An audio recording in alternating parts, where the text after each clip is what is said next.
ABP! Oras! Eksakto, en punto. 6:03. Balitang makatotohanan. Balitang maaasahan. ACS Balita. Walang makakaligtas. Walang makakalampas. Saan mang sulok ng kapuluan. Luzon, Visayas hanggang Kamindalawan. Basta't may balita. Ipagwagwagan ng sikat na tagapagbalita. ACS Balita. Kasama ang 2x2 tandem Anthony Taberna at Jerry Baja. ACS Balita. Ang programang ito ay hatid sa inyo ng ACS Manufacturing Corporation, ISO Certified, maker of world-class quality Pride detergent.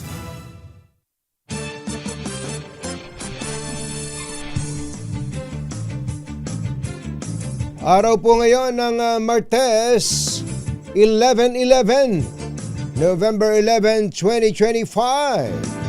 Sa ulo ng ating ACS Balita, 13 mga gamot exempted na rin sa VAT. Tuloy-tuloy na pagtugon sa pangangailangan ng uwan victims iniutos ng Pangulo. Dinalungan LGU sa Aurora humirit ng construction materials para sa mga bahay na winasak ng Typhoon Uwan.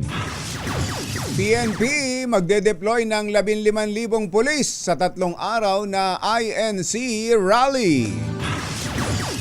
Dalawang sakay ng motorsiklo sugatan matapos mabagsakan ng billboard sa Quezon City.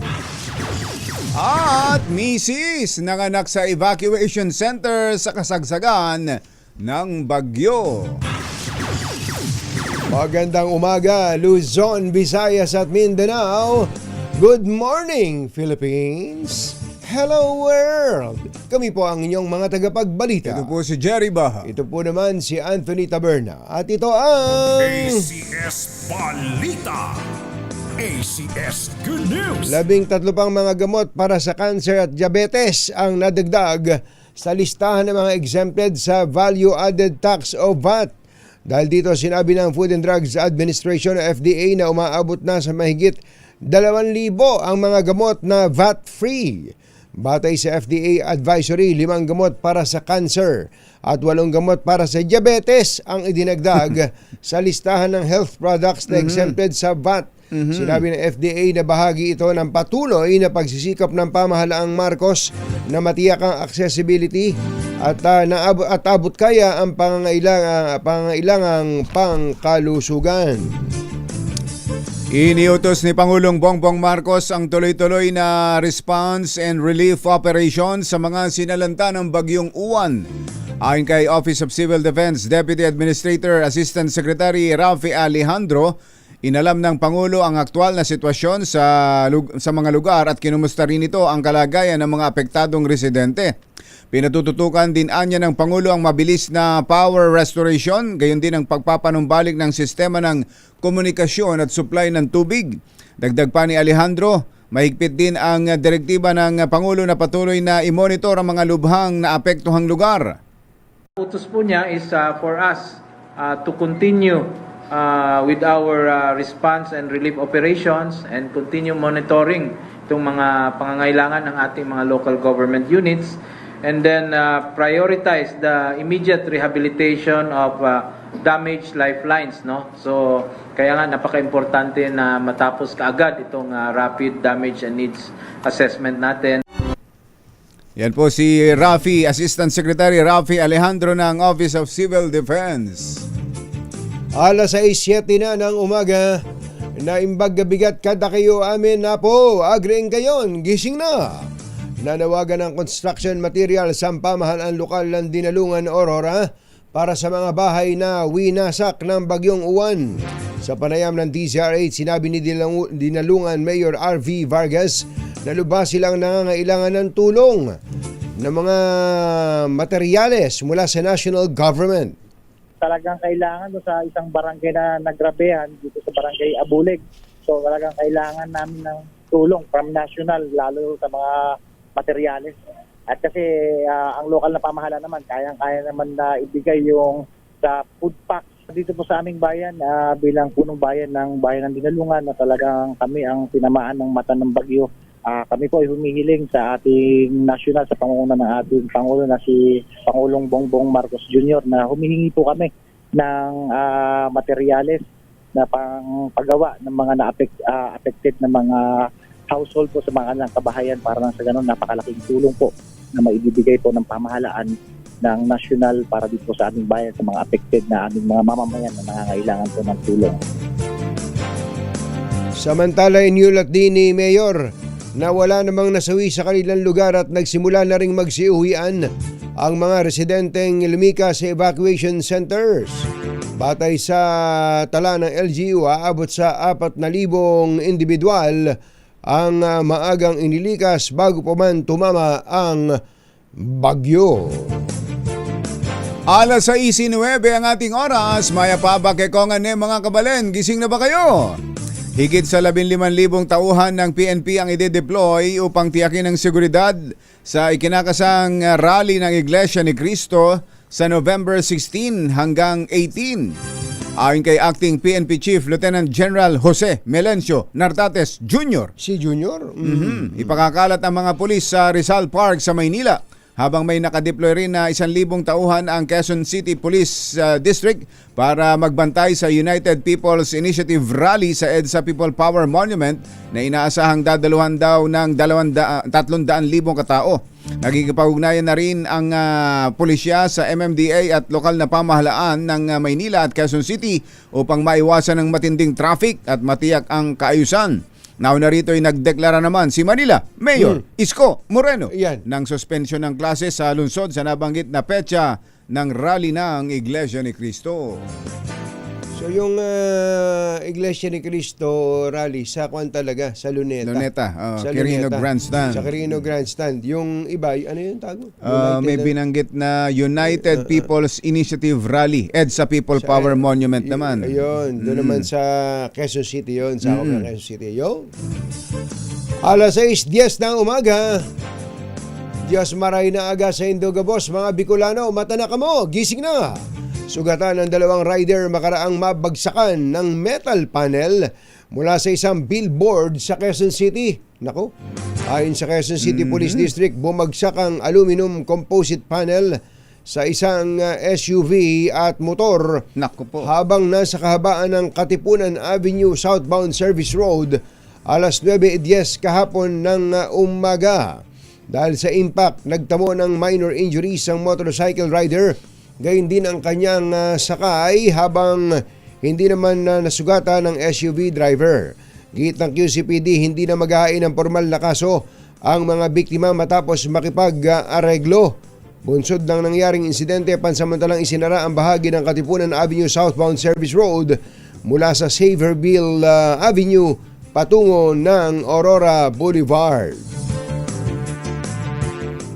Oras natin, Engineer Tony Nanggel, 1 minuto na lang, 6:12 na ng umaga. Diyos maray na aga sa Indogabos, mga Bicolano, mata na kamo, gising na. Habang hinahagupit ng bagyong Uwan ang Bicol Region noong linggo, isang misis naman ang inabutan ng panganganak sa evacuation center sa Tabaco City, Albay. Pasado alas 7 ng umaga na maglabor ang 24 anyos na misis habang ito'y nasa evacuation center sa Tabaco National High School. Ayon kay Barangay Kagawad Lloyd Betchayda, isang registered nurse, handa naman siyang pangasiwaan ng panganganak ng ginang, ngunit dumating din agad ang tinawag na doktor mula sa Tabaco City Health Unit na siyang nagpaanak. Kaya umalalay na lamang siya. Ayun. Ang nagkukwento pala yung si Kagawad, na isa palang registered nurse. Ayun. Sinabi ng Kagawad na pinipigilan pa sana ng misis na manganak, ngunit hindi na nito kaya ang nararamdamang sakit at talagang palabas na ang sanggol na isang lalaki. Maba. Mungkahi, parang ininggit ka pa, ano, kumpatsero. Parang ganun. Loko yan si Kagawad. Mungkahi ng ilang evacuees, pangalanan ang baby boy na Juan. Hango sa bagyong Uwan na nalala sa Luzon itong weekend. Baka sabihin ni Kaboy at Delusario, ako yan eh. Juan. Kuya Wilson Kayago, magandang Kuya morning. Wilson. Susunod! Tito Boy! Uy, ano tong nangyari sa Cainta Rizal? Mhm. Meron daw nagnakaw ng pumping station sa sa Cainta Rizal. Pumping station na Pambira. ninakaw. Dati ang mga ninanakaw, mga ano ba yung alam ni Mga Traviesa, mga yan. Traviesa. Mga Traviesa, Sa mga- release ng tren. Sa release ng tren, mga Kachek talay. Kachek talay, mga, Ano ba dyan? mga kawad ng kuryente. Ah. Ngayon, pumping station na Aba? ang ninanakaw. Paano na Matindi problema yun, natin? Di ba ito yung sa baha? Oo. O sa pambihirang patis? At station mismo ninakaw, Yung station. hindi yung motor. Hindi, pumping station daw. Pumping station mismo. Kaya pag tinasa na yung stasyon ng rail. Mamaya nga klaruhin natin yan. Iyan at iba pa sa pagbabalik ng ACS Balita. 6:14. Achi, ahya, Mr. Jalom Tang, Lakyam Chapsihun. 6:14. Balitang makakalampas saan mang sulok ng kapuluan. ACS Balita! ACS Balita! Ang programang ito ay hatid sa inyo ng ACS Manufacturing Corporation, ISO Certified, maker ng world-class quality Pride detergent. Hi, hi, hi! Magada morning! Anong araw today, kumbatsero? Today is Laundry Day, Friday! Yuhuu! At pag Laundry Day, Friday, all you need is Pride washing machine detergent. May triple stain away formula kaya tanggal ang makapit, madikit, malupit na dumit man siya kaya easy ang labada. Kaya pala mula noon hanggang ngayon, All you need is pride. All you need is pride. ACS. Kasama ang 2x2 tandem Anthony Taberna at Jerry Baja. ACS Balita. Tinatanong ni Tatay Bonnie Aporo kung ano daw ang ating word of the day. Word of the day. Ready na ba kayong tandaan ang ating word of the day para manalo ka ng Deezer H Mini Component? Eto na! Tsak na pupunta ka rin dito, Tatay Bonnie.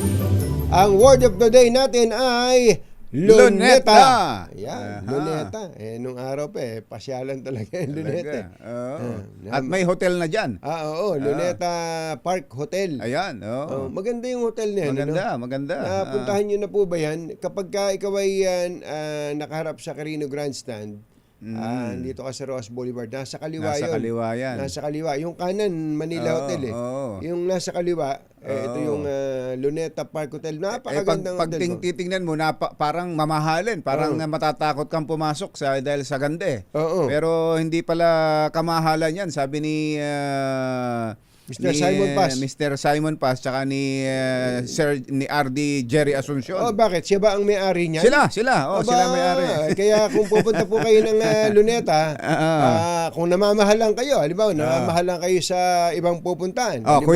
Kuyang Ricky Ileto. Total, nagtitipid ka, ha? Oo. Tama-tama yan. Tama. O Ninong Jimmy Del Rosario, baka ikaw ay nagtitipid. Huwag kang mag-Sogo Hotel. Wag. Huwag ka muna yung Sogo. Malayo-layo doon ang Sogo. Saka malayo. Saka 3 araw to eh. Oh, tatlong 3 araw yan. to. Oo. Yung Sogo, 3 oras lang. Pwede ka dun sa, kung sabi nga, fully booked na po yung Manila Hotel eh. Ayan, kaya tawagan nyo lang si Simon Paz o kaya si RD Jerry Asuncion. Siya ba may-ari niyan? Siya, tsaka si Director Bobby. Hindi ako nagkakapilang ako doon. Nakita nyo lang kami nagkakape ron, kami na may-ari. Siguro. Sir Bobby Mailig, magandang morning. Oras po natin. Achi, Mr. Jalom Tang. Lakyam Chap Kauhun 6:19 na umaga at yun po namang mga kababayan natin dyan sa Mataas na Kahoy, Batangas. Uy, hindi ba dyan Mataas na Kahoy, Hindi ba dyan si malamig doon. Congressman Gardiola? Doon sila. Congressman Gardiola. Kumusta ba kayo dyan? Ayos ba kayo dyan? Baka gusto nyo magkaroon ng 1,000. Lakasan nyo na po ang inyong radyo. Lakasan ninyong mga radyo, telebisyon, gadget na ginagamit Dahil meron pong namimigay ng pera dyan. Alam nyo naman, ang DZRH kasi Number 1. Yun. Hindi lamang sa Metro Manila, Ano, saan kundi pa? pati sa Mega Manila. Ayan, ang DZRH ay number 1. ACS Balita. Kong Dong Mendoza, taga Mataas na Kahoy ka rin ba?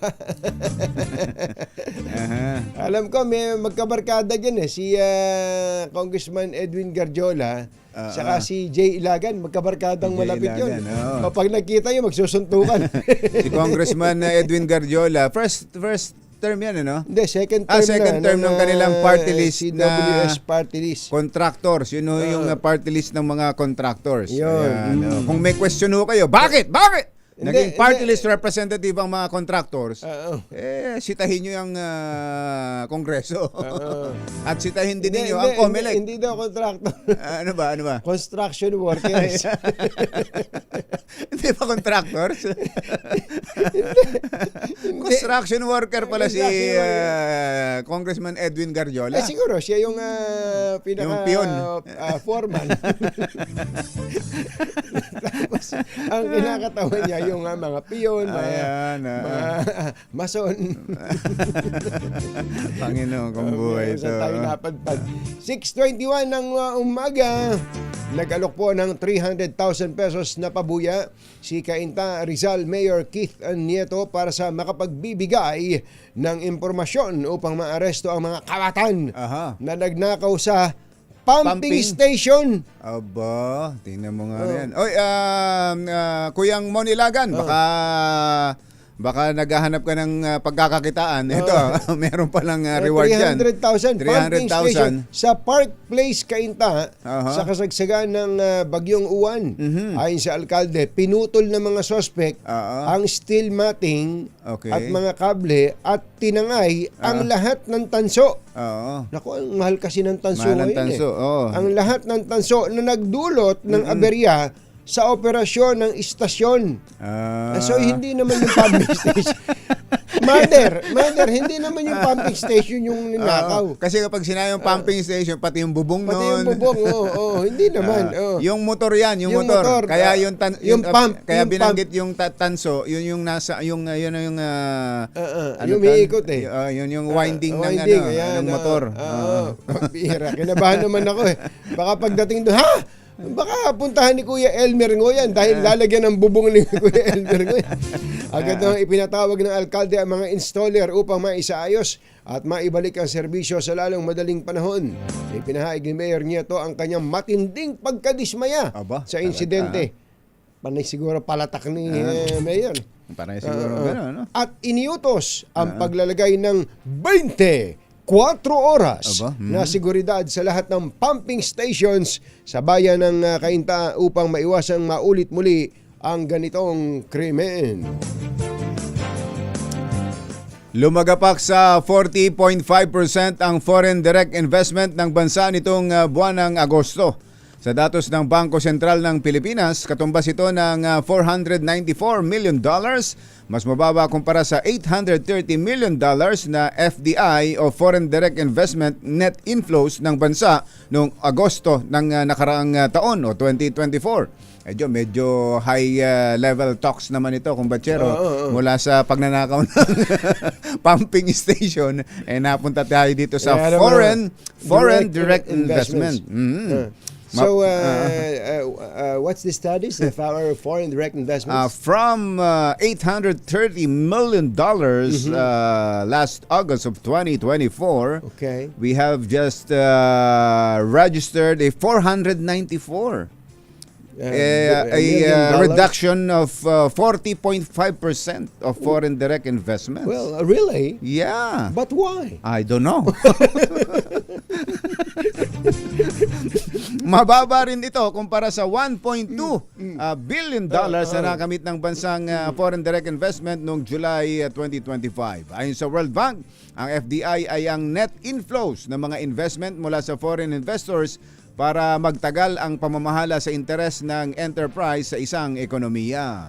Ito ho yung mga namumuhunan nga daw dito sa atin na ang sabi dahil dito sa mga balita ng flood control, Yan, matinding mga corruption, corruption. nag-aatrasan ang mga foreign investors. Pero ito, kwanto, yung mismong nagtayo na ng mga building Nagtayo dito yan.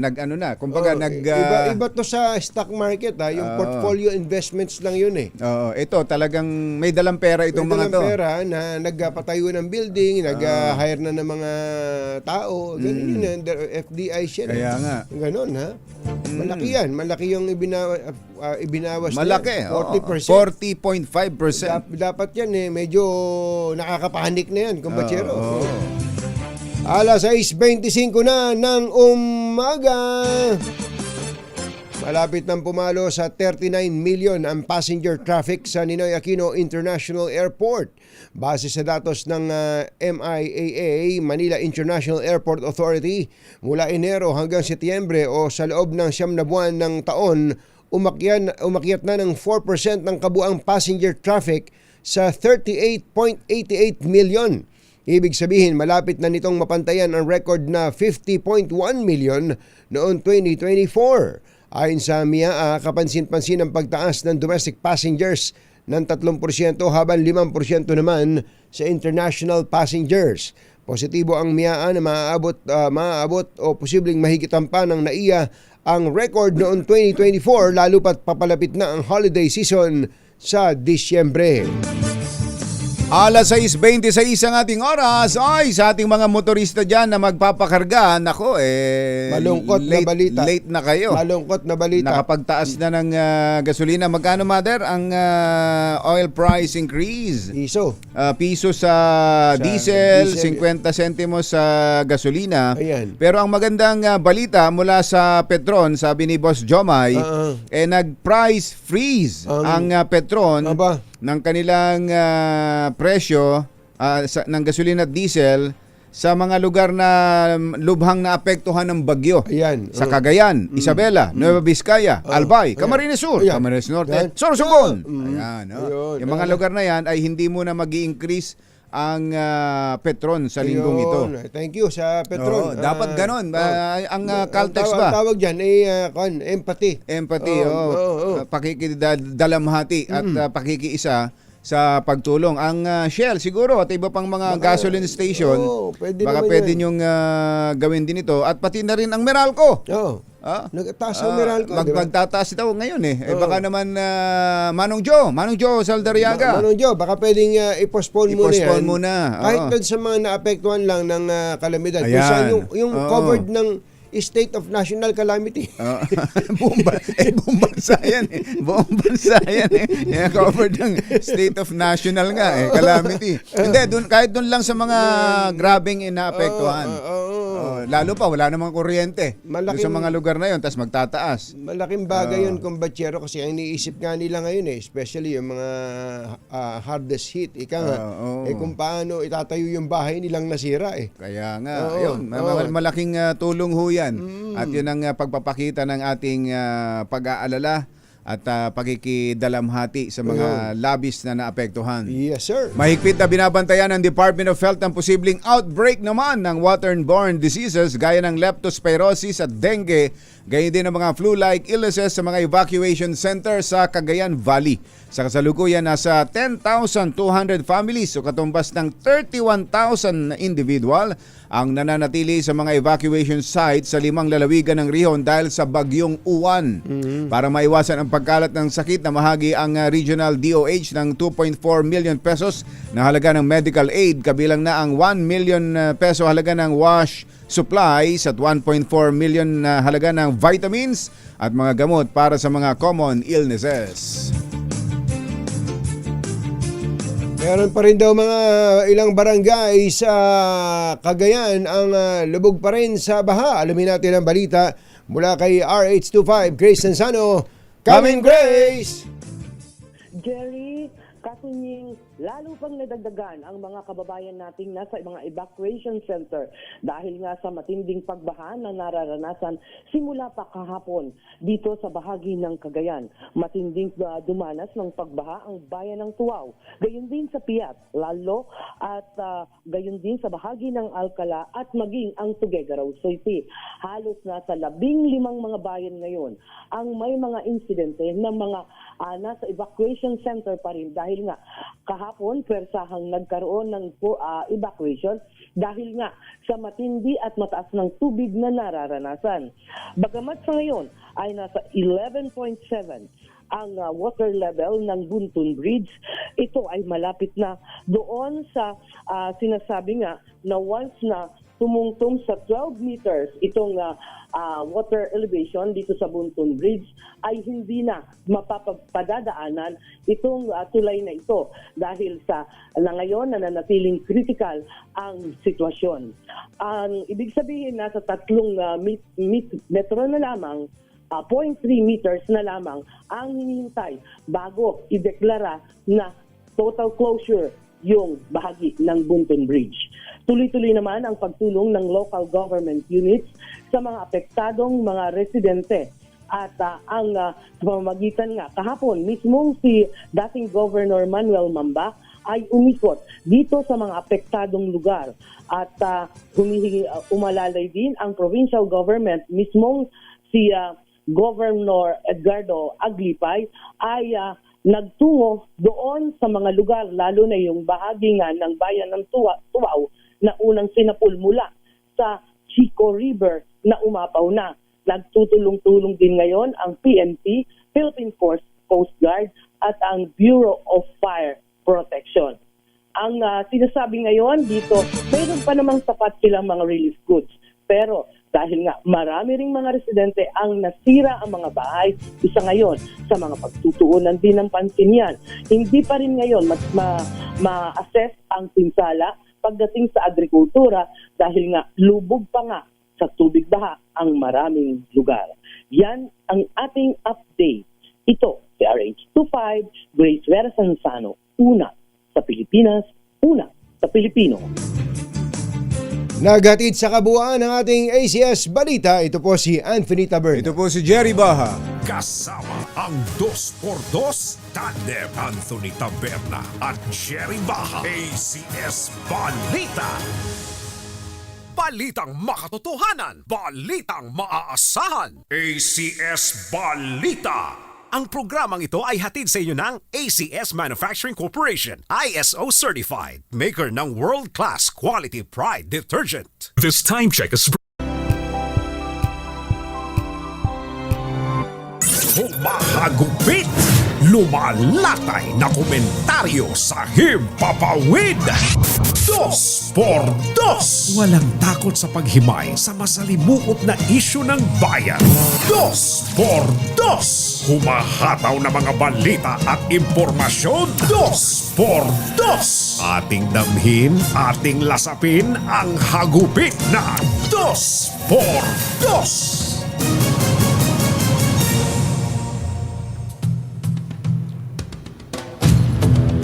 Pinaiimbestigahan ng Malacanang ang mga opisyal ng Cebu Ayan na bumiyahe ng Europa habang hinahambalos ng bagyong Tino ang lalawigan bago gumawa ng anumang konklusyon. Ayon kay Palace Press Officer Claire Castro, gusto munang malaman ng Pangulo ang layunin ng kanilang biyahe at kung nakaapekto ba ito sa agarang pagtugon sa ating mga kababayan na apektado ng kalamidad.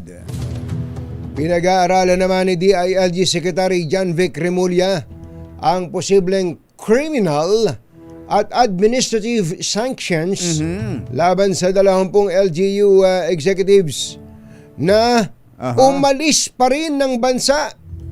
Meron bang ganun? Meron pala ha? Meron pa palang umalis na. Kailan ba yung...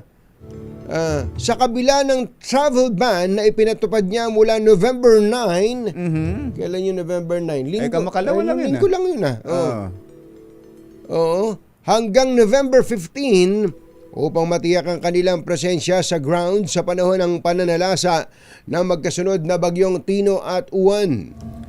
Nauna rito'y umani ng batikos mula sa netizens ang mga LGU mula sa 5th District ng Cebu, kabilang ang mga kinatawan mula sa mga bayan ng Compostela at Liloan matapos lumabas ang ulat na nagbiyahe sa London. Saan? Sa London. London. At France sa kasagsagan ng pananalasa ng nagdaang dalawang mapaminsalang bagyo sa bansa.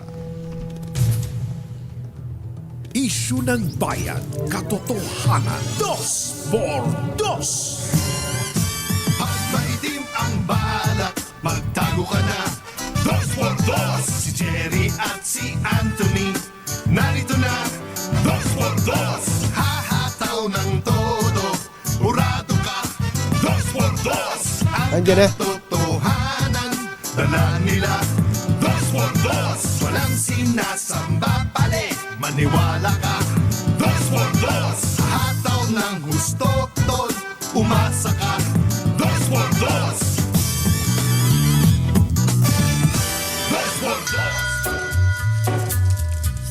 Hi. Maganda morning. Magandang umaga, bayan! Bayan! Ito po si Anthony Taberna. Ito po si Jerry Baha. Muli pong sumasa inyo ang 2x2 sa umagang ito ng Friday! Yahoo! Sana po ay ayos na kayo dyan, pero wag na tayo magpatumpik-tumpik pa, kumbatsero. Merong isang gobernador na ngayon nasa mga balita. Batiin natin ang isang magandang Guten Morgen. Guten Morgen. Guten Morgen, hindi naimbag bigat. Hindi na imbag na bigat. Guten Morgen. Ang isang gobernador mula sa Isabela. Si Governor Rodito Albano. Gov, magandang morning! Si Ka Jerry at si Ka Tonying po. Jerry. Good morning, Jerry. Good morning, Tonying. Magandang umaga sa lahat tagapakinig nyo ngayong araw na ito. Okay. Nasaan po ba kayo ngayon? Gov? Parang ano yata ako ng balita dyan ngayon, 2 araw na. Oo, kaya nga kami tumawag. Patawag kami sa inyo eh. Kayo daw ay nasa Germany. Tama po ba? Yes, nandito sa pinakamalungkot na bayan ng Hanover. At dito may Pinakamalungkot. agri-tech dito eh. Yung pinakamalaking agricultural technology ng technological ng ito sa buong mundo. Uy, nawala. Tunying, Jerry, hello? Opo. Ayan. Hello, Go ahead Opo. po. Hello? Opo, naririnig na po namin kayo. So, Abit- kailan po kayo nagtungo diyan na Governor? Yung directive, natanggap namin alas 9 ng gabi, nasa eroplano na kami. Hello? Opo. Go ahead Yun po. yung pinagbabawal yung 9 to 15 ng nakausap ko pa nga si Secretary Janvic, ating kaibigan, at doon sa pa, pero isang buwan na itong pinaalam namin kasi dahil doon sa sa EO 100 na gagawin ni Presidente tungkol dito sa agriculture, tungkol dito sa pag-aano ng bigas, kasi gusto namin i-modernize na yung agriculture sa lalawigan ng Isabela. So actually, nagtungo kami rito kasi ito pinakamalaking trade fair ng mga makina. Alam mo, kung mapunta ka rito, siguro ang booth dito parang 30 na booth ng puro iba-ibang makinarya para sa modernization ng agriculture natin dyan sa At bago pa man noon, nangyari dyan sa Isabela, hinanda na namin na nag-mobilize na kami 3 days before. May tsunami alert pa nga kami minobilize dyan na actually nagturo yung mga Hapon . So ready na kami, ko na kay Vice Governor Kiko at saka sa mga sa provincial administrator. Handang-handa na kami doon sa pag-onslaught niyang super typhoon na sinasabi. Nung dumapo naman sa amin, di naman super typhoon yung tumama. Actually, zero casualty kami kasi bumaba yung typhoon eh. Imbis na tamaan kami doon sa Southern Isabela, bumaba na konti. So, ang nangyari, ano ba ito? Dalawa lang yung casualty namin sa buong lalawigan. Doon lang sa coastal town ng Dinapigue, may 2 bahay doon na medyo nasira. Yun lang, wala namatay. Maganda naman yung paghahanda ng mga PDRRMO namin, pati yung mga mayor namin. Masipag yung vice governor ko, nag-umikot ng umikot. Saka lahat ng direktiba, napatupad namin. Ready kami doon sa bagyong yun. So, since ako, mag-isa lang naman ako, ano ba may tutulong na mag-isa lang sa bagyong nag-ano. Kaya lang, yung binanggit ko nga na pray, wala sa context, tapos yung Chill. sinabi kong chill. Abay, alam mo, nung panahon namin kasi yung chill, yung bago yata ngayon yung chill na idiomatic expression ano ba yung chill? Ay nga. Chill lang. Pa-chill lang. Parang ano ganun ba yung yata. chill lang? Parang chillax, ha? Chillax. Parang Relax lang. Relax. Parang ganun ang dating. Hindi ba tunying Jerry, pagkatapos mo magdasal, nagre-relax ka? Ikaw ba pagkatapos mo mag-pray, hindi ka nagre-relax? Ibig sabihin pagdasal mo may dinadala ka pa pala sa mana loob. Ganun ba 'yon? Parang Yun lang ang mga yun lang naman ang sinabi ko Ang gusto lang namin klaruhin, Governor, na ang sinabi nyo, 1 buwan na kayo nagpaalam na may pupuntahan po kayo diyan sa Germany. Yes. At yung nagpaalam kayo, pinayagan naman kayo. Dahil hindi naman kayo makakabiyahe nang wala kayong travel authority galing po sa DILG. Of course. Ngayon po, yung binabanggit nyo kanina, nung po kasing Sabado yata ito nung nabasa namin sa media, na meron niyang ban sa pagbibiyahe from November 9 to November 15. Nasaan na po kayo noon? Nung pong November 8 na nilabas po itong order na ito? Hindi. November 9 ko lang natanggap November 9. Ang nagpadala sa akin, nasa Wi-Fi ako sa loob ng Turkish Airlines. Ng November 9. Yes, na November 9. Hindi naman pwede. Nasa biyahe na pala kayo noon? Nasa biyahe na. Exactly. Yun yung sa biyahe na ako. Hindi naman ako makabalik. Kung babalik naman ako Monday, sasalubungin ko naman yung bagyo. Diba? So, hindi na practical sa akin para makabalik pa. Pero, hindi naman yung iniwanan ko yung probinsya na parang, oy, dyan na kayo. Bahala kayo sa buhay nyo. Bahala kayo sa buhay nyo. Parang gano'n. Bahala kayo sa buhay nyo.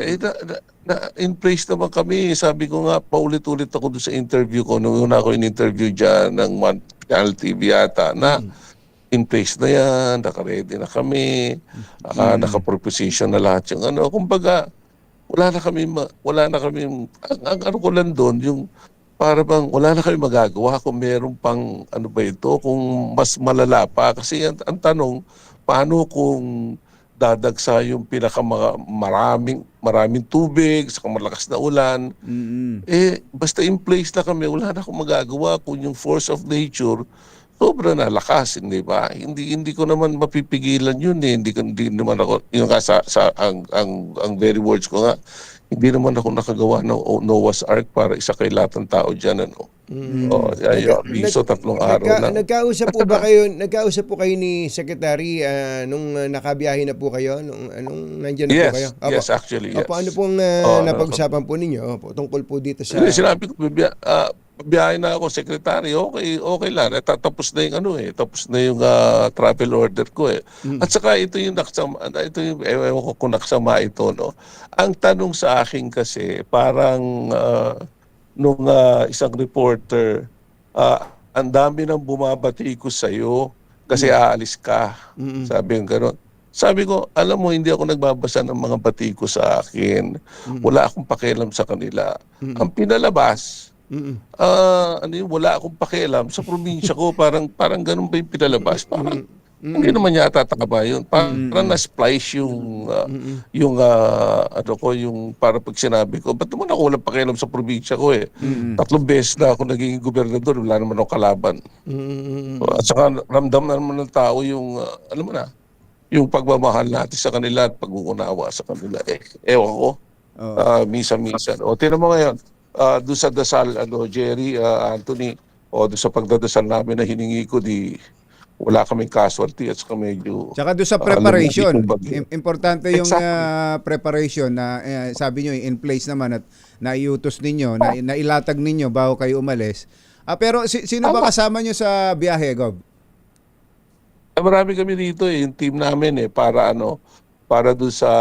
Makina, sa mga makina. May kinalaman sa agriculture. Lahat yung para sa hindi kami naglalakwatsa rito sa totoo lang. At saka ito yung pinakapangit na lugar sa Germany, pinakamalungkot. Ano hong lugar yan? Kumbaga, Pakiulit nga. parang ganito. Ano pangalan? Hannover. Ano ba yan? Wala na yung gusto pumunta rito. So, malaking kwan yan, malaking agricultural agri-fair Agri-fair. sa buong mundo. Ano sabi niyo pinakamalaki? The biggest in the world to. Every year to Every year. So, Last year, nandito na naman kami. So, ang dami na namin nakikilala ng mga investors dito. Actually, nag-present nga yung Philippines dito. May nag-present dito na Philippine delegation. Very eloquent nga siya. Nagsabi siya na, ay, kayo mga gumagawa, yung mga nagmamanufacture, punta kayo sa Pilipinas kasi marami kami kailangan ng mga equipment nyo pang modernize. Natuwa naman yung mga foreigners dito, yung mga gumagawa ng mga tractors, yung mga gumagawa ng yung mga ibang drones, yung mga gumagawa ng mga silos. Sabi nila, sige, kasi pinakita niya na meron pa kaming pera dyan na gusto namin bumili ng mga equipment pang modernize na agriculture namin. So, nag-iikayat kami ng mga investors dito. Hindi mo kami naglalakwatsa dito. Diyan pala sa Hanover ang one of the largest exhibition centers in the world. Kaya pala... Yes, or the biggest. Oh, The biggest. The biggest mismo. Sama rito. Kaya pala Mga diyan nagpupunta. Pero isa't kalahating sa oras lang daw sa tren yan, Gob, papuntang Berlin. Kung kayo naiinip na dyan. Hindi, siguro. Pero hindi naman kami maglalakatsa rito. Lalo na kami babatikusin dyan. Kailan ang balik nyo? Babalik kami siguro pagkatapos ito, siguro Wednesday o Thursday. Ang balik namin. Okay. So, siyempre tapusin na namin to kasi ang dami namin nakikita dito Ang dami mga tractors dito, lalo-lalo na yung mga traktora na pang mais. Yun ang hinahanap namin. Ang corn, rice and corn granary of the Philippines ay Isabela. Isabela. Kaya, Isabela.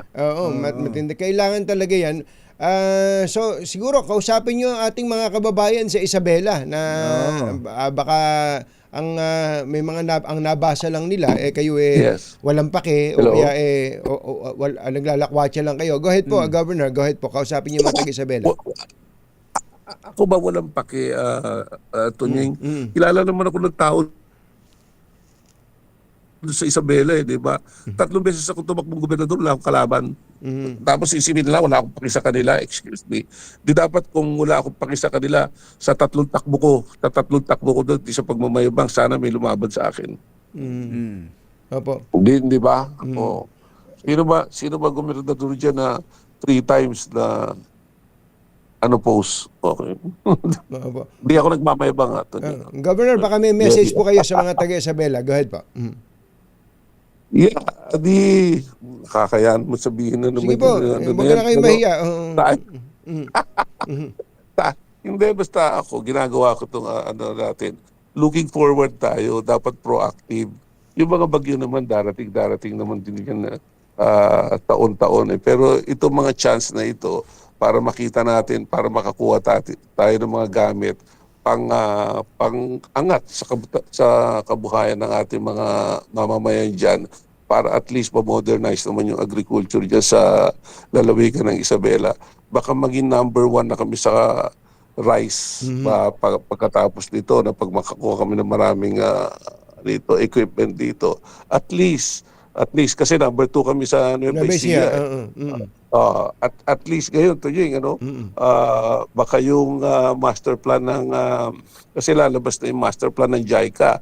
Dalawa lang ang ginawa ng study ng JICA sa Pilipinas, for the past 3 years, lalabas na itong dalawang to, yung Marikina River Basin sa yung Cagayan River Basin. Nakatutok to for 12 years. Ngayon, series of dams to, Sabo dams and major dams, kasama yung flood mitigation. Yan, pag natapos namin yan, sigurado ako magiging number 1 kami. Uunahan namin yung bayan nito yung Huwag naman masyadong pagbutihan. Huwag naman masyadong pagbutihan.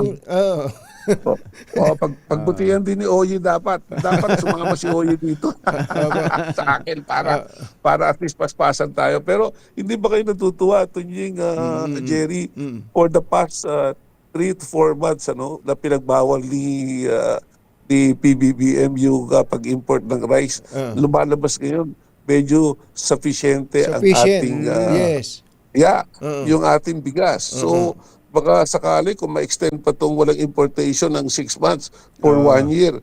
Kung hindi tayo maka-import ng bigas, siguro, legacy ni BBM yan, na for 1 year, hindi nag-import ng Pilipinas ng bigas. Siya lang ang makakagawa niyan. Na tayo pala ay self-sufficient na sa bigas. Yes, pag maging self-sufficient tayo sa bigas, bastante yung mga, natin, yung mga storage. Modernization, bastante yung modernization ng equipment natin. Siguro magiging legacy ni BBM niya katulad ng tatay niya. Yes, Hello? sir. Governor, Okay. maraming salamat thank you. po. Governor Rodito Albano, thank you. Ingat po kayo. Maraming salamat dito. Thank you. Kaya Gotten kung may Morgan. pasalubong kayo dalawa sa akin pagbalik ko. Yeah, Gotten maghahanap na Morgan. ako rito. Wala akong mahanap dito eh. Wala pala. Thank you. Parang Thank you. barangay ito, barrio. Thank you. Jerry, papay, salamat. Live mula sa Barangay Hanover, Germany. Si Governor Rodito Albano. Jerry Baja at Anthony Taberna sa 2x2. So ito pala yung official trip, official Trip. Dahil nakapagpaalam. nagpaalam, tapos Saka official talaga. Official talaga.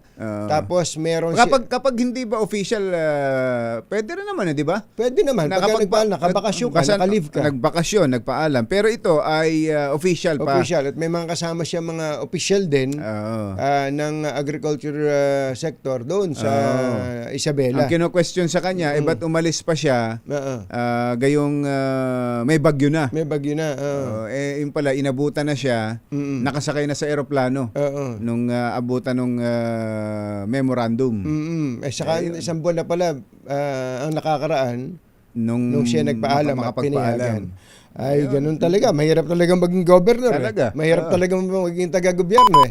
Oras po natin, Mr. Jalom Tang, Lakyam, Gochap, Hun, 6:56.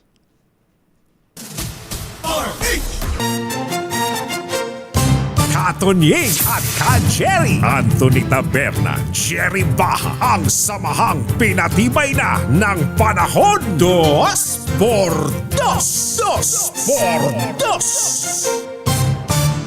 Let's Marvin Gaye and get it on.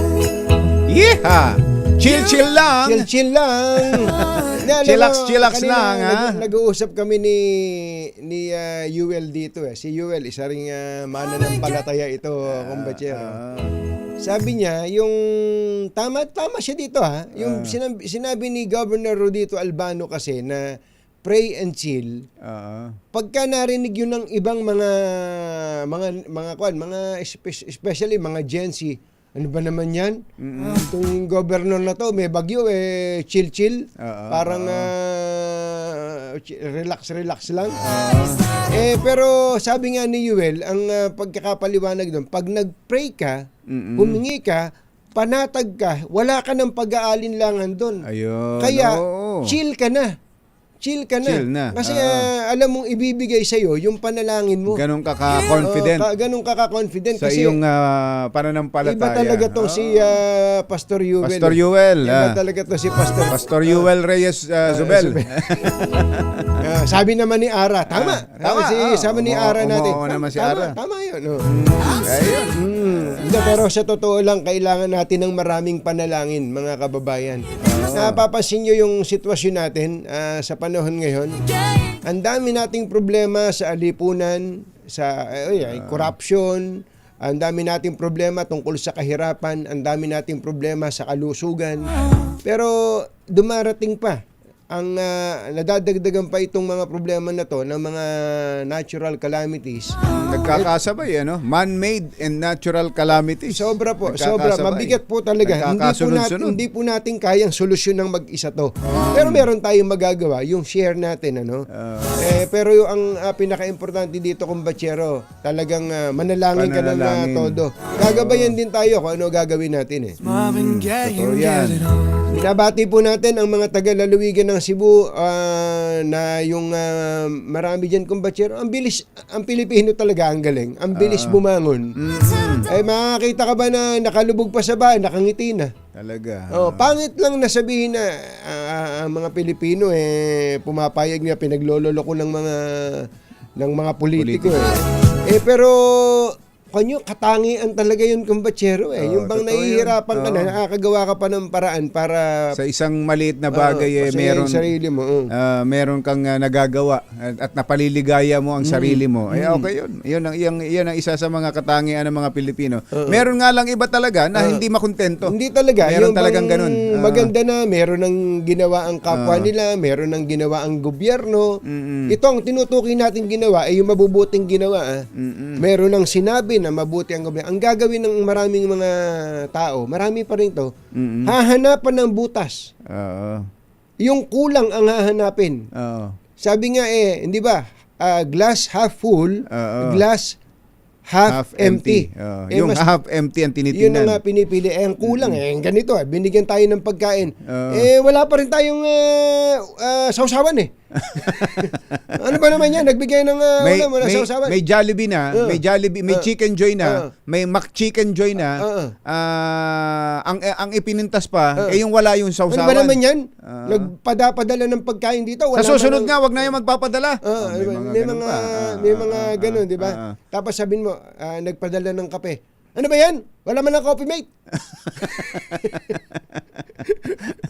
Nakikita niyo po mga kaibigan. So, nasa atin din kung magkaminsan, kung paano natin gagawing magaan ang buhay natin kung paano natin titingnan yung sitwasyon. But again, hindi namin sinasabi na matuwa tayo, na pinagnanakawan tayo, matuwa tayo na ibang usapan yun. That's not the point. Hindi po yun ang point. Ang sinasabi natin palagi dito, at siguro parang siramplakan na kami ni Kumbachero dito, lagi natin titingnan yung brighter side. Kapag may kalungkutan ka, tumingin ka sa iba. Mas malungkot pa lang sitwasyon ng iba. Wag kang magmukmok. Yun lang po ang point namin dito. At yun din ang tinuturo natin sa mga anak natin, di ba, Kumbachero? Totoo yan. Ibang mga bata, wala akong baon buti nga ikaw, wala ka lang baon Yung iba, walang bahay Masamang tao hindi nakakapag-aral. sa dalawang to. Kaya kung maitim ang balak, magtago ka na. Anthony Taberna, Jerry Baja, 2 por 2. Binabati nga po pala natin ng isang matinding congratulations! Si Dean Nilo Divina na nakikinig at nanonood pala sa atin ngayon. Dean Nilo Divina, founder ng Divina Law, sa panibagong award na kanilang tinanggap sa Asia's Pinnacle Awards. Aba. One of the awardees pala ngayon, ilan ba sila? 1, 2, 3, 4, 5, 6, 7, 8. Kasama si Secretary Eduardo Anyo. Congratulations sa Dean Nilo Divina. Ng Divina Law. Kayo pala abogado rin. Nakala ko kayo chef.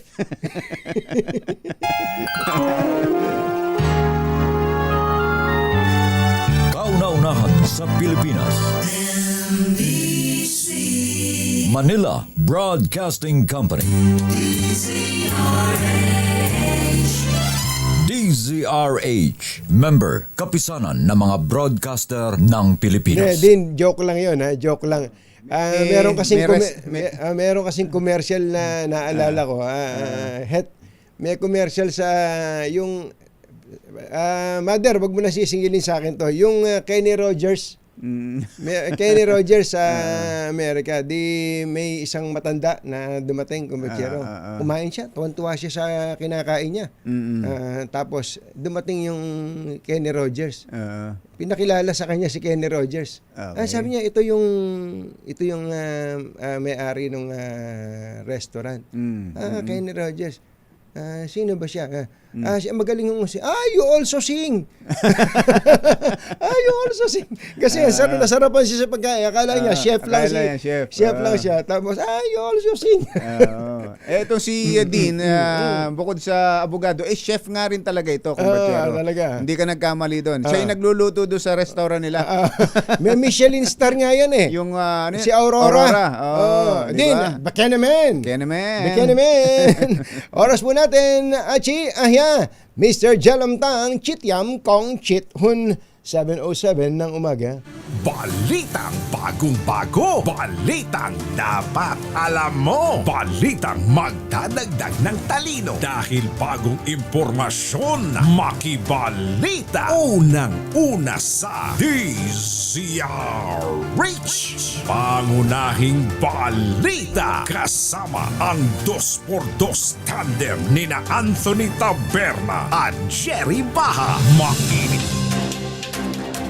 Sa ulo ng ating mga pangunahing balita, mga opisyal ng Cebu na bumiyahe sa Europa sa kasagsagan ng Bagyong Tino, pinaiimbestigahan ng Malacanang. Maagap na paglikas sa mga residenteng apektado ng Typhoon Uwan, pinuri ng Pangulong Bongbong Marcos. Dagdag sa Quick Response Fund ng ilang ahensya, inaprobahan ng Pangulong Marcos. Bagyong Uwan, nakalabas na ng PAR, nag-iwan ng 5 patay. Meralco, may taas singil ngayong buwan. Piso kada litrong taas presyo naman sa diesel. Umarangkada na. At isang dating alkalde sa Camarines Norte, hinatulan ng Sandigan Bayan na makulong ng 30 taon sa kasong graft. Magandang umaga, Luzon, Visayas at Mindanao. Good morning, Philippines. Hello, world. Kami po ang inyong mga tagapagbalita. Ito po si Jerry Baha. Ito po naman si Anthony Taberna. At ito ang... Pangunahing balita.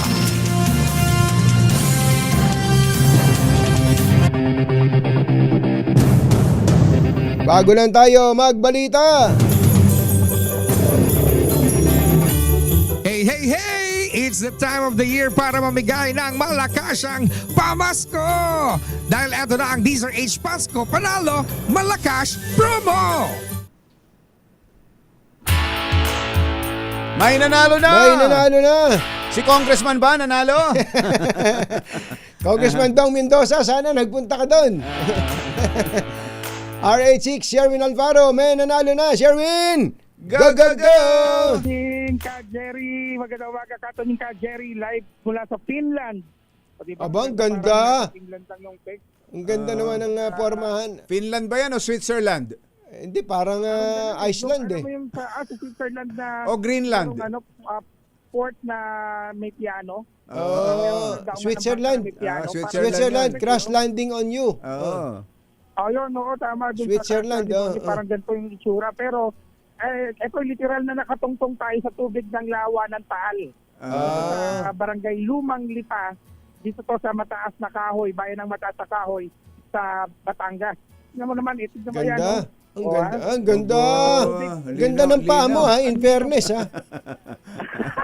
Ang linaw ng tubig, ha. Linaw. Kasi bumagsak yung riprap dito nung bagyo. Ayun, pumasok na yung lawa sa kalsada. Teka, flood control ba yan? Yung riprap? Parang bahagi siguro ito dahil mitigation to para hindi pumasok yung tubig galing doon sa lawa sa mga pumasok kabahay. na Pero sa nung kalsada. bagyo, Ayun, oh. nasa kalsada na ito, pumasok na yung nga, tubig ano. lawa dito sa daan. Pero malinaw yung tubig, ano? Naglinis na nga ito si ES eh. Nilinis na. Nag-arwas na dito. Mamaya, mag-ano pa yun ang mga sasakyan. Papalinis sa kanya. Ayan. Matasakay. Pero ito talaga, tumbaan na ito. Ang malakas ang nakatutok sa DZRH. Pero mo si Tatay, magandang umaga po. Ang pangalan niyo po? Rogelio. Rogelio. Si Tatay Rogelio de la Rosa. Hindi Rogelio de la Rosa, Nakar. Ano ba? Nakar. Ayan, si Tatay Rogelio Nakar. Palagi ka nakatunin sa DZRH. Oo. Ayun, yung kanyang cellphone. Ano may nakatutok yung sa DZRH palagi. Ayun, no? Ayun na. Meron kamera. Ayun, meron mga Tapatan. Tapatan, ha? Talagang tutok na tutok to pag nakikinig sa DZRH. Ay, sino yung nasa likod? Sherwin, sino yung nasa likod? Mukhang nagkakape na, oh. Ayun, no? Oy, tapos may itlog, tapos may nilagang kamote. Si Nanay Karina Nakar. Nanay Karina, ayun. Oh. Akar. Akar lang, akar. Akar. Ha? Akar lang. Akar lang, oo. Kaano si Don Nakar? Batang bata. Ay, naging Nakar, ba't Akar lang? Si Edgar Mande. Wala yung N. Nawala yung N. May tanong. Sherwin. Sige. Para nga na makapagpilahan sa eskwelahan, una kagad, akar na. O kapag nakar, nasa dulo eh. Nasa letter N sa papel. Letter A kagad, akar. At siyempre, meron ka pa, dahil alam mo tatay yung ating word of the day. Ayan, anong word of the day po Ba't natin? nawawala? Binulong. Huwag mong pagkakalat. Huwag mong pagkakalat. Secret lang natin to. Ang hirap ibulong. Teka muna, Sherwin. Ano ba, si Tatay Rogelio, anong kabuhayan nila dyan, tsaka ni Nanay Karina? Anong kabuhayan niyo po dito, Tatay Rogelio? Ay di, sila, yan, ganyan. Pangisda. Nangisda. Ay, nakahuli kayo ng malipotok. Nakahuli na kayo dati ng malipotok. Kasi tatay, nakita ng itsura ng malipotok ako. Ang tagal ko na dumadayo dito, hindi ko pa nakikita itsura ng malipotok. Ba't putok? Walang K. Anong putok? Yung vulkan dahil ang pumuputok, hindi yung isda. Maliputo. Malipotok. Walang K. Mario Joseph. Ang merong maliputo, maliputo talaga, yung bayan ng San Nicolas, diyan sa may Taal din. Taal, Batangas. Sa San Nicolas, doon madalas. Oo, kapag pumunta ka sa San Nicolas, ando na marami. Lilipat na kami ng San Nicolas. Para makakita ng maliputo. Maliputo, ayun. Tawilis. Sarap, nagutom tuloy ako dyan. Sarap niyang Ano maliputo. yung nahuli niyo palagi? Tawilis, marami. Tawilis nga. Gusto mo pang Ay, napapagalitan. nahuli na ba kayo ni Mrs.? Buntik tumang. Hindi nakakibo. Hindi nakakibo si Mrs. Nandun nakaabang sa pintuan eh. Kasi sasagot ng tama o mali. Akala ko kumuha na ng pamalo eh. Ayos. Thank you. Dahil datay, nasagot po ating word of the day. Meron ka DZRH mini component. Yehey! At meron ka pa DZRH DZRH Noche Buena Basket. Ano masasabi sa Gaspar Tatay? Salamat. Maraming salamat po. Napakalayo nitong layo ng lugar na pinuntahan namin. Sasabihin nyo salamat. Yan, pakis. Gusto mo ba pakis? wala daw pagtuka kay Mami. Walang tuka kay Mami. Ayun na, lumapit na. Si Mami na lang kikis. Wala ba tuka kay Mami? Ayun o. Yun! Tindi naman. Kilig. Napaka-sweet yan. So, naisura na 1,000 pesos sa akin na butang sa DZRH. Baka nasusunod natin winner sa DZRH. Pasko Panalo Promo. Alice number 6. Sherwin Battle para DZRH. Sa Pilipinas. Sa Pilipino. Pero nasa ako ni Tatay. Mga nangunguna at mga bagong balita sa DZRH. Pangunahing balita. Nagbabagang mga pangunahing balita in just a while, 7:16 ng umaga.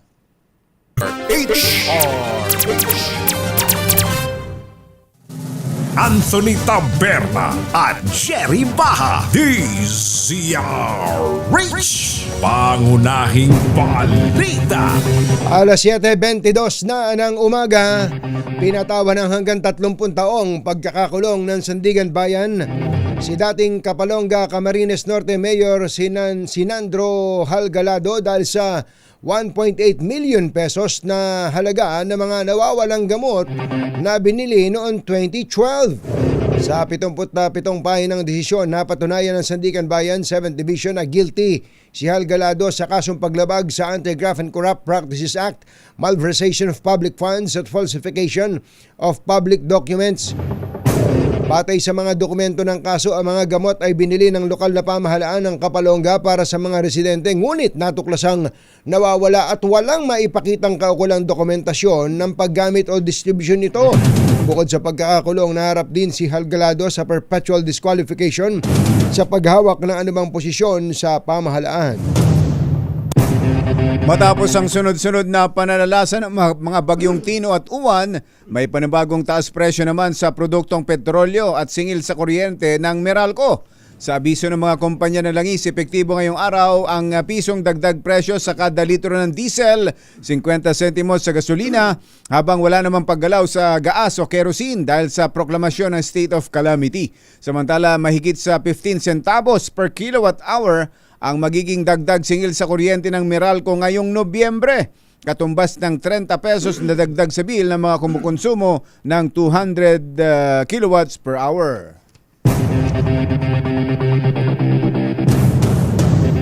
Alas 7:23 ng umaga, nakalabas na ng Philippine Area of Responsibility ang bagyong Uwan. Ayon sa Pag-asa, napanatili ng bagyo ang lakas nito sa typhoon category habang nasa 365 kilometers ng kanluran ng Calayan, Cagayan. Taglay pa rin ito ang lakas ng hangin na umaabot sa 120 kilometers bawat oras malapit sa gitna at bugso na 150 kph. Mabagal pa rin kumikilos ang bagyo sa 15 kilometers bawat oras patungong Hilaga. Kahit nasa labas na ng PAR ang bagyo, nakataas pa rin ang signal number 2 at number 1 sa ilang mga lalawigan sa Hilagang Luzon, Central Luzon at Southern Luzon. Inaasahan papasok muli ng PAR ang bagyong Uwan sa Huwebes, November 12 bago maglandfall sa Taiwan. Umakyat na sa 5 ang bilang ng mga napaulat na nasawi sa pananalasa ng bagyong Uwan sa bansa. Nadagdag sa listahan ng nauna ng 2 reported deaths sa Region 5 at 8 ang 5 taong magkapatid na kambal at isang matandang lalaki na pawang nasawi dahil sa landslide sa Northern Luzon. Sa huling datos ng National Electrification Administration, nasa 4.8 million consumers ang apektado ng malawakang brownout habang 1.4 million katao naman ang napilitang lumikas sa mga evacuation centers. Batay sa ulat ng Office of Civil Defense, Pangasinan ang hardest hit ng pangapagbaha, dahilan para i-evacuate ang higit sa 426,000 families. Samantala, ang price freeze sa petroleum products ay ipatutupad hindi lang ng Petron. May nadagdag pa. Aba, very good. Very good. Alamin natin ang balita mula kay RH15. Giselle Regaport. Coming, Giselle. Jerry Katunyi, magpapatupad ang Petron ng price freeze sa gasolina at diesel sa 7 lalawigan na sinalanta ng Super Typhoon Uwan. Sa kanilang advisory, sinabi ng oil company na epektibo ito ngayong linggo sa Cagayan, Isabela, Nueva Vizcaya, Albay, Camarines Sur, Camarines Norte at Sorsogon. Nag-anunsyo rin ng Jete Petroleum na hindi apektado ng taas presyo ang lalawigan ng Pangasinan, Nueva Ecija, Bicol Region, Panay Province, Cebu, Negros Occidental. Ibig sabihin, hindi mo natataas ng 50 sentimo ang kada litro ng gasolina at piso ang kada litro ng diesel sa mga nabanggit na lalawigan. Una nang ipinaalala ng Department of Energy ang pag-iral ng nationwide price freeze sa 11 kilogram na LPG at ng kerosene.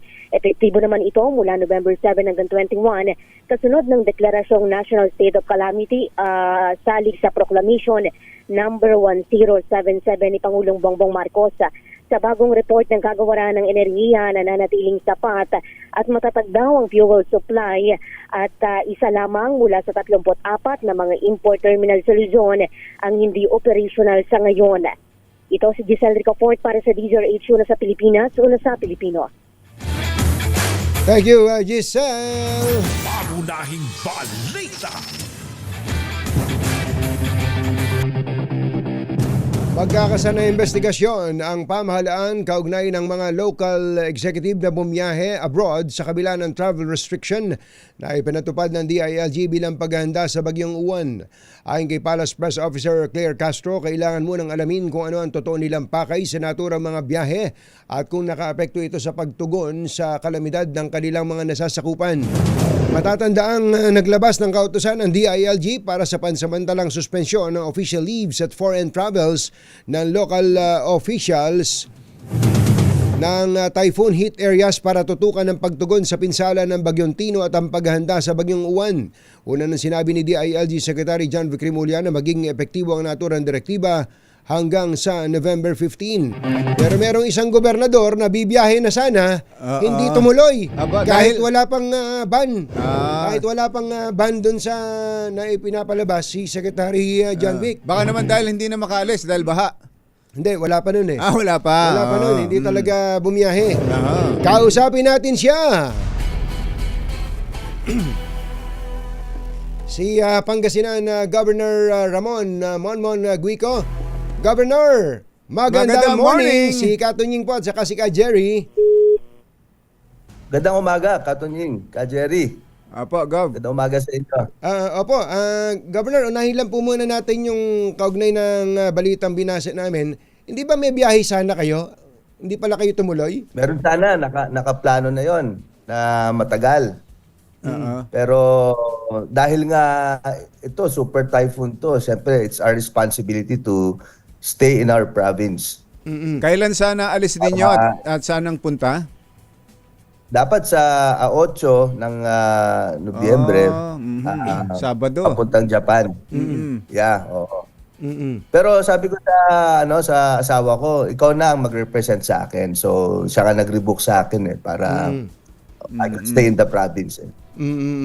Ayun, matutuwa sa inyo ang mga taga Pangasinan. Hindi nyo sila iniwanan. Especially, ang Pangasinan kasi kasama sa as early as Friday, kita na natin na kasama siya sa madadaanan, matatamaan. Kumusta po ang Pangasinan ngayon, Governor? Well, ngayon, okay na po tayo ngayon. Pero I'd like to correct yung report ng OCD na 400,000 na mahigit na pamilya ang nailikas. Sa datos po namin, mga 24,000 po na individuals ang nailikas. Yan po ay mula sa mahigit na 7,000 pamilya po, kasama po ang syudad ng Dagupan. So sa entire province of Pangasinan ay hindi totoo na 400,000. 7,000 families lamang. 7,000 families. I've been asking na i-correct po yung datos na yon. Kasi mga 24,000 lamang po na individuals ang nailikas. Mula po ito sa 35 na local government units na nag-comply po sa preemptive evacuation. Mabuti nga't ma-correct ninyo, Gov, dahil binabanggit bukod doon sa 426,000 families. Families pala itong binanggit. Milyon na yan, milyon tao na yan. Hardest hit daw ng pagbaha ang Pangasinan. Gaano ho ba kalalim at gaano kalawak ang mga binaha dyan sa inyong lugar?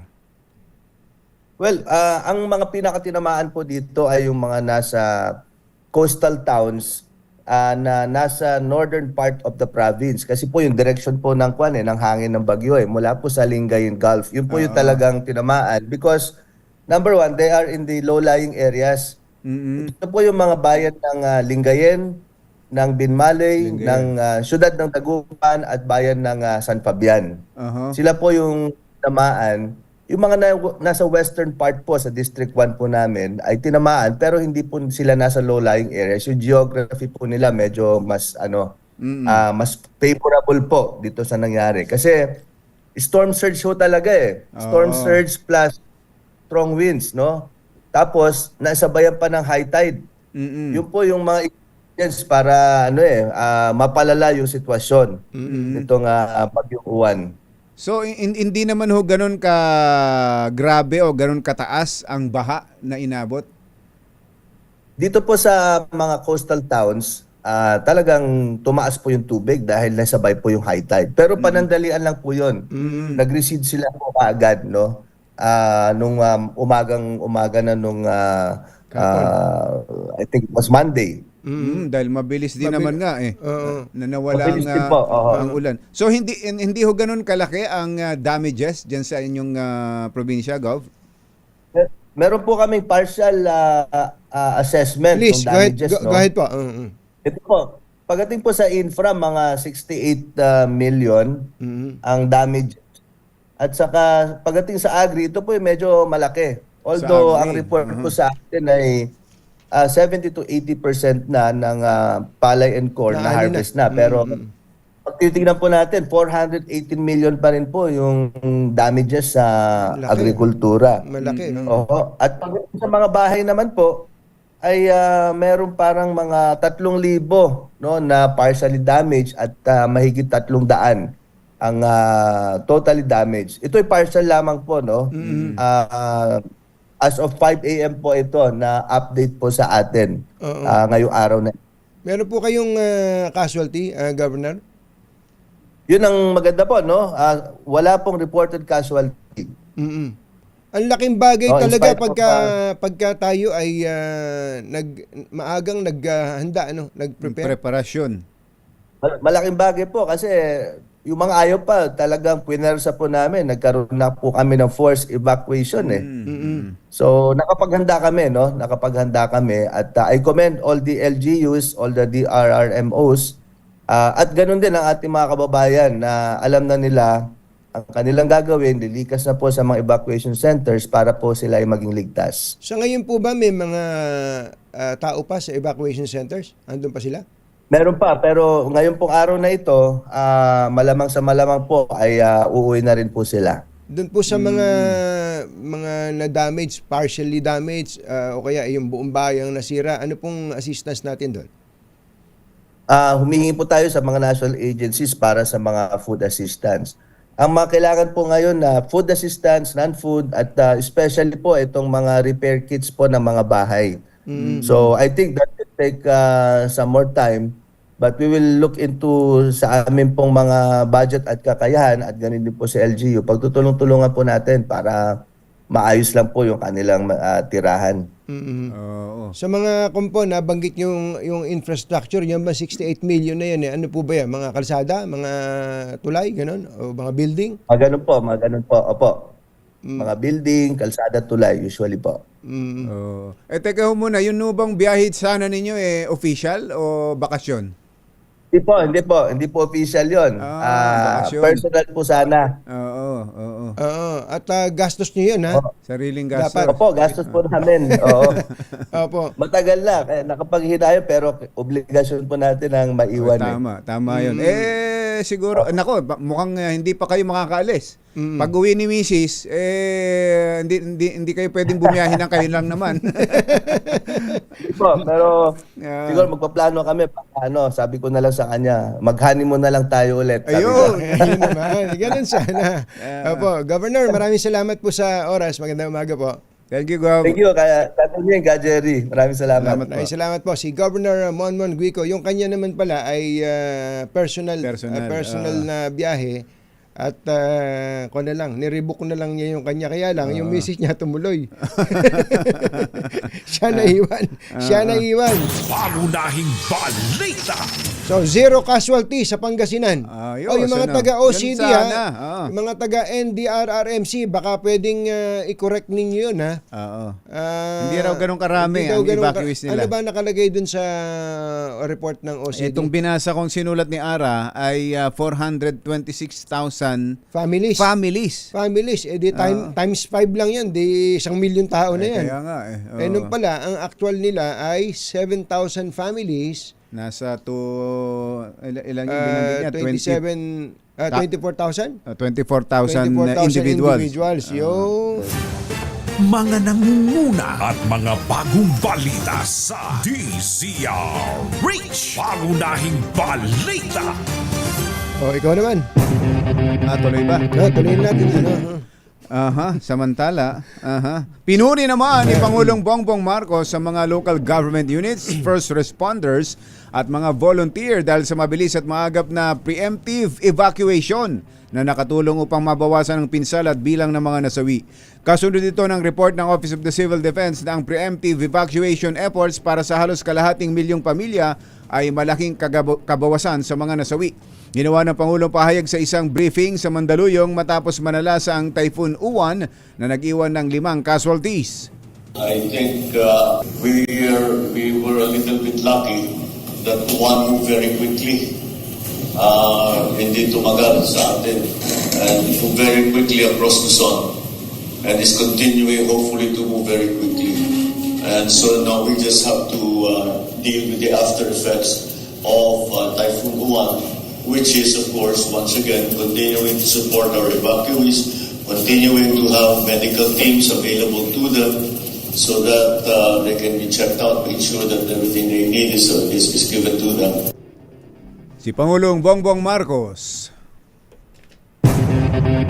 Inaprobahan na ng Department of Budget and Management ang mahigit 1.6 billion pesos na pondo para sa replenishment ng Quick Response Funds, QRF, ng Department of Agriculture, DSWD at Philippine Coast Guard para mapabilis ang pagtugon sa mga kalamidad. Ayon sa DBM, 1 bilyong piso rito ang inilaan sa DA para sa rehabilitasyon sa mga rehiyong hinagupit ng mga bagyo at bilang standby fund para sa mga magsasaka at mangingisda na posibleng maapektuhan ng mga susunod na kalamidad. Nasa 631 million naman ang inilaan ng DBM para sa DSWD sa pagbili ng family food packs, non-food items at emergency cash transfers sa mga pamilyang maapektuhan. Una nang naglabas noong October ng 1.98 billion ang DBM para sa QRF ng DSWD. Pansamantalang sinuspinde ng PNR ang biyahe ng Naga-Legazpi City route sa Bicol na nagsisilbi sa mahigit 400 pasahero kada araw matapos masira ng bagyo ang San Rafael Bridge sa Ginubatan, Albay.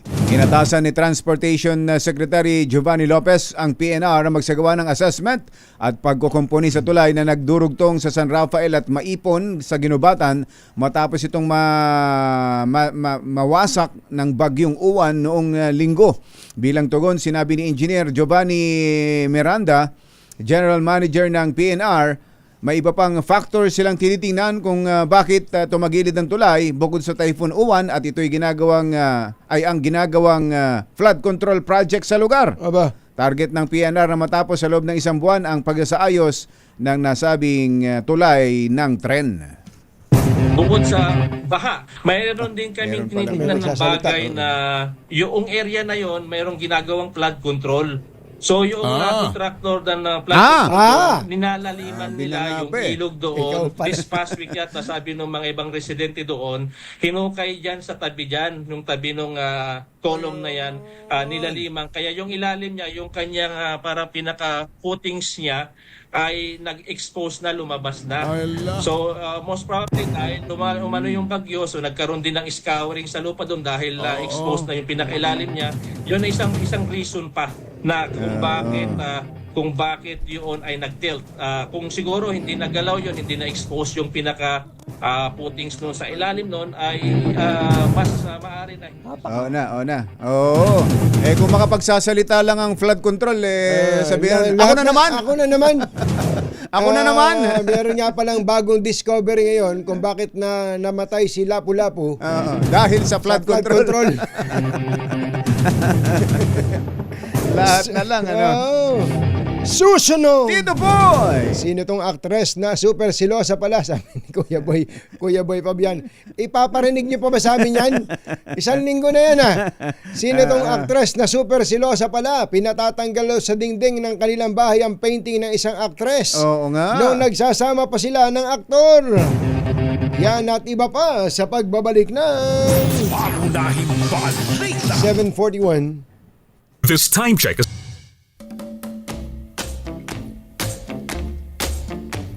Ay.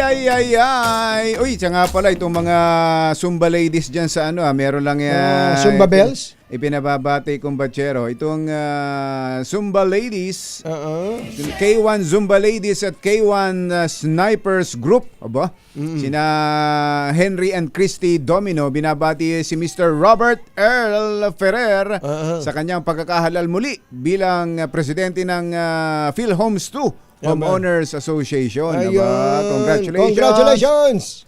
At magandang morning at Ate Lani Fabian.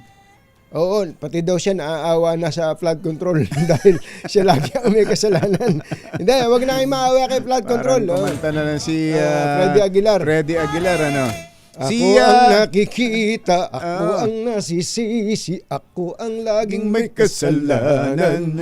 Si Kumaring Maureen Mateo daw ni ating Irene Messina ay nagbe-birthday ngayon. Aba! Ayan, Ma'am Maureen Mateo, happy birthday. Kaselo Lagmay, magandang morning. Si Attorney Brian Hosaka ay napalundag. Bakit? Nung binanggit mo si Dondon Nakar, batang-bata. Kilala pala ni Attorney si Dondon. Pero sabi ni Dondon Akar. Attorney Brian Hosaka, mas naod na daw kay Dondon Nakar si Walter Navarro. Ako nga si Edgar Mandy yung naisip ko eh. May pagka-bold star yung naisip ko eh. Saka si na Alfie Anido. Ayan, yun, Alfie Anido.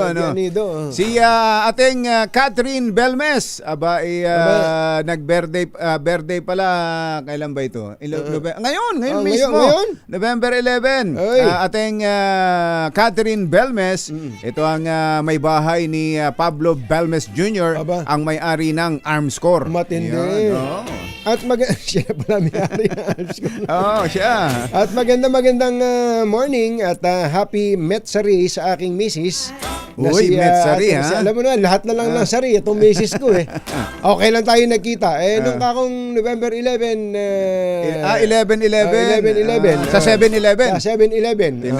Kaya sige, happy Metsari, Mrs. Taberna. Pangunahing balita sa showbiz. Kuyang Romy Karandang, magandang morning. Ganun din kay siya ba yung taga DBP? Subok na matibay. Subok na matatag. At kay ka Noel Ignacio, kumusta ba si Doktora Mina? Kumusta ba mga binubunutan ng ipin dyan? Ay, baka naman pwedeng dyan na magpakabit ng ipin si Alvin namin. Pwede. Discount ba dyan? Oo. May discount ba dyan? Pwede kay Jibong. Diba? Kay Jibong. Kay Kuya Jibong. Kay Kuya Jibong. Christy. Jibong Christy. Ayan. Kung daw, kahit daw bato lang na kininis, pwede. Sino ba tong napakasilosa naman itong babae na to? Sino ba tong silosa na to? Ano ba ginawa ni lalaki? Kaya nga, ano ba nangyari? Alamin nga natin ang balita, sino tong sexy actress na napakasilosa daw? Alamin natin mula kay RH47, ating showbiz legend, Mori Alino. Magandang morning! Magandang morning, Luzon, Visayas at Mindanao. Uy! Nakakaloka, nakababaliw itong isang dating sexy actress na kung saan ay sikat na sikat din pa rin ito kahit na wala nang ginagawang pelikula. Pero ang nakakaloka rito, Katunying at Jerry, napakasilosa! Imagine yung painting na ginawa ng isang artista din. Abay, pinagseselosan. Nuk-nukan ng selos dito at nager. Kaya naman, si aktor nagtitimpi na lang. Pinababayaan na lang ang kanyang jowa na selos. Kaya ang ending, ang usap-usapan, hiwalay na ang dalawa. Yun ba ang dahilan? Yung pala? Ang pagiging selosa. Teka muna, yung painting ba na ginawa nung dating actress, baka naman painting niya. Baka picture niya. Baka picture niya. Hindi, painting ito ng isa pang dating naging jowa ni aktor. Kaya nga, yung ano yung picture? Ano yung portrait? Portrait yun, painting yun. Painting yan ba? Ng mga halaman? Abstract yun. Abstract. Akala, ang tinatanong ni Kumbatya, baka picture ng ex yung nandun. Baka picture ng babae. Talagang magwawala yung... Di ba? Ayun na. Abstract pala. Yan ang ating DZRH. Clue! Ayan, ang clue ay, ang actress ay isang yayamanin. Yayamaning napakagandang... Maganda. Yan yung selosa. Yan ba yung Cebuana? Yun na. Yan ang TCR. Shopping status news. Naku, mukha kayo ng mga pagiging chismo. Sasabihin ko sana sa iyo Ingat. Yan na. Yan ang ating DZRH Showbiz Status News. Ako po ang inyong RH47, Morley Alinio para sa DZRH, una sa Pilipinas, una sa Pilipino. Babu! Natapos na ba tayo dito? Hindi pa yata. General James Brillantes, magandang morning. Happy birthday daw kay General Martin Pinto at Mr. Rex Anonas ng San Miguel Security Group. At congratulations pala kay Ninong RSA, Ramon Ang. Ang sabi nitong si Mr. Architect Jun Palafox na nagsasabi na ang laki daw na nagawa ng mga dredging activities ng San Miguel Corporation na sarili nilang pera ang ginagastos. Diyan po sa Pasig River, tapos sa Tulyahan River. Ang laki daw po ng contribution niyan at mukhang itutuloy pa yung pagde-dredge Kumbatsero sa maraming ilog diyan sa lalawigan ng Bulacan pati sa lalawigan ng Laguna. Kaya ang hiling po nitong si Architect Jun Palafox, isang batikan pagdating sa urban planning, baka daw Buchanan, yung iba daw pong mga may kaya namang mga kumpanya, total mahirap daw umasa ngayon sa gobyerno, mag-contribute sa pamamagitan ng ganitong mga aktibidad. Hindi mo kailangan magbigay ng pera, kundi ikaw na mismo ang kumilos. Adopt a river. Ayun, pwede yun. Adopt a river program o kaya adopt a creek program para yung mga creek na ito at ilog na to maging malinis. Tama, pwede yan. Kailangan ng tulong dyan ng mga LGU Kumbatsero, especially kung ang mga ilog o tabi ng ilog o kaya tabi ng creek, punong-puno ng mga squatter. Yun lang. Yun ang mabigat. Wala naman kayong problema pagka inilipat na sila sa mas maayos na lugar at may pader na, meron ng surelas, lalagyan mo na lang ng bubong. Buti na lang may bubong na maaasahan. Gawa sa state-of-the-art technology yan. May aluminum na. May pintura pa. Now available na rin sa pre-painted tiles pan. Para sa eleganteng bubong na matibay na, makulay pa, mag-cherry loom pre-painted ka na! Ay, Kapoji! Kumusta ba dyan sa Bikers Cafe? Marami pa bang, na sila? Marami pa bang nakakapag-bisikleta dyan sa Timberland? Dun po sa mga hindi nakakaalam. Si Kumbatsero Jerry Baha po, kailan lang to hindi masyadong matagal. Nung pre-pandemic. Nagbabike po dyan sa Timberland si Kumbatsero. Yan. Almost 90 degrees.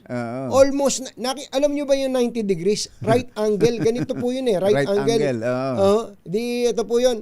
Nakikita nyo po ba yung kamay ko? Ayan. Kaya, naka-L. Titirahin ni Kumbatsero na ganun. Tapos, akit na ganun. Ayun, ganun katindi ha. Ang tindi po sa biking nito. Baka mapaniwala mo si Kaboji. Kaya pala kain ang lakas kumain yan dito sa Vikings. Ay, nako. Tapos nung nakarating na po siya sa dulong ganun, biglang tinapik siya ni G-Boy. Daddy, gising na. Natutulog. Panaginip lang pala. Bye! Happy weekend! Woo! Damdaming bayan! Susunod na!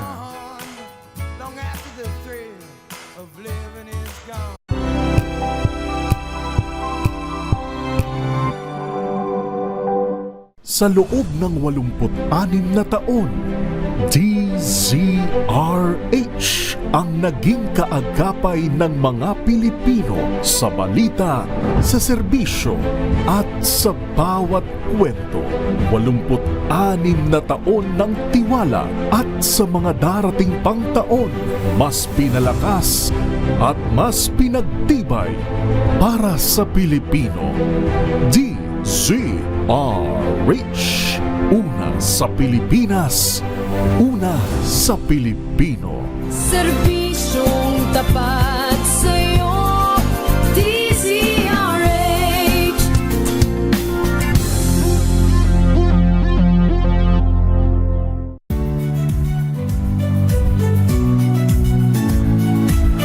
Magandang araw mga kaibigan. Ito po ang inyong balerina ng bayan, si Lisa Macuja Elizalde, na nag-aanyaya sa inyong samahan kami at ang aming mga espesyal na panauhin para sa kalahating oras ng masayang kwentuhan sa aming programang Art to Art, kung saan ang usapang sining at kultura ay para sa lahat. Huwag kaliligtaan, tuwing linggo, alas 3:30 ng hapon, dito lamang sa DZRH Radio, DZRH TV, at via online streaming.